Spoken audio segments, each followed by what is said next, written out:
Hey Keely, I hope all's going well for you. Here's an answer. There's a couple of answers actually to your degree question you had earlier. That's why it took me a little while to get back to you. Um, and there's a little Canvas training I'm working on for SAP as well. So anyway, in Moodle for the degree sign, there's a couple of answers. The first is it depends on what kind of question you're asking. So let's say, for instance, I wrote 3 questions here. Let's say you're writing a question. It's short answer. How many degrees are in this angle? Maybe you put a picture with it or something. For this one, you can't put a degree sign because there's no editor. So all you can do is you can put letters and numbers. That's all you can put in these. So it could be, in parentheses, answer in degrees. Now, another thing that you could write is just spell it out. And then in this specific one, if I go into the settings here, that's my short answer. If I go into the settings on this, right there. So I have there's 3 responses that are getting perfects. So that's how you can do it through short answer. Through essay, you can be a little bit more prescriptive. So here's an essay question. And there's a couple of options here. So you can see how we have a new editor, and you don't have to use this new editor. It's just helpful in some circumstances. For the most Moodle users, it's more helpful. So let's say I want to write 50 and I want to put degrees on it. So I can put a superscript and put my degree sign. That's just a superscript O. Here's a superscript 0. It shouldn't really matter because the computer can't automatically grade essay questions. So if it can't grade them, you're going to have to go in and say, yes, this is right on these if you do essay questions. So that's another way you can do it. Let's see here. An additional way is only if you have this editor again. You write 50, and then over here you have, I forget which one, equation editor. So if you click here, now you can get the degree sign. So here's the degree sign. You can put it in, then you just save equation. It does some weird thing there. Then you submit and finish. The only thing is, see how it's kind of off in terms of where it's locating it. The reason you use that editor is more for, if your answer was something like, I'm not sure how so you could use theta, if you're going to put theta in here. You could also do something simpler where it's going to be like 5 times 14, save equation. Then when you save this, then you actually have, you're seeing more of what they actually would write. So that's an essay option as well. If you're trying to do it through a calculated question, so where you're calculating, this is just an example question, but you'll notice down here there isn't a spot for units. You can make a spot for units. So if we go in here to the settings of the calculated question, down here you can tell it what you want to do for units. So here we have text input. It's got to be on the right. Okay. So this one probably makes more sense if you do something like this.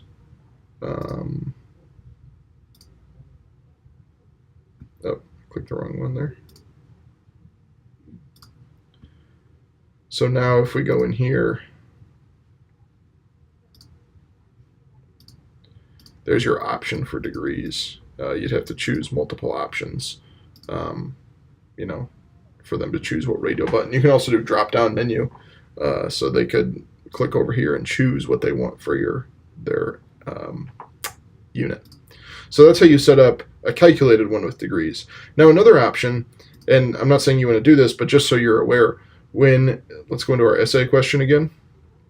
This editor right here, you can choose which editor you're using. So you can see as an example, we've got some chemistry editing in here, and if you want a different version of this, what you do is you go up to your name and you click on preferences, and here you can choose what editor you're using. This is the default. This is the one you're probably used to. So this is the older one. So now let's go back to where we were. question bank.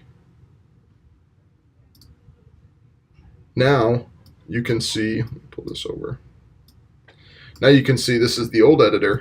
You go in here, you still have the options for everything. You can subscript, superscript. So now if we want to write 50, and here we can go in and find a symbol. There's our degree symbol, 50 degrees. Go ahead and hit submit and finish. But remember, again, this is an essay question, so it's not going to use that degree sign. I mean, it's not going to automatically be able to tell you if it's right or wrong. You'll have to go in and say, yes, that's correct, or no, that's not correct. I wanted to show you two other things as well. The first one is a new theme. So this is the new theme. It's called Fordson. The nice thing is your edit button is up here. You no longer have your announcements and your navigation. Now your navigation is in this hamburger button, and your I'm sorry, not announcements, administration. Now your administration is up here, and everything is more menu-esque. So if you want to change that, you go to your edit course settings, scroll down to your appearance, and you'll force whatever one you want. I'm working on customizing this one, so maybe today or tomorrow this one will be done. This one is built on Fordson. It'll just be with the SEP logo. So that's the new latest and greatest theme. And the other new thing I wanted to show you was the type of enrollment. So if you go into your, well, first you have to be in your settings. In your course settings, you have to have groups turned on.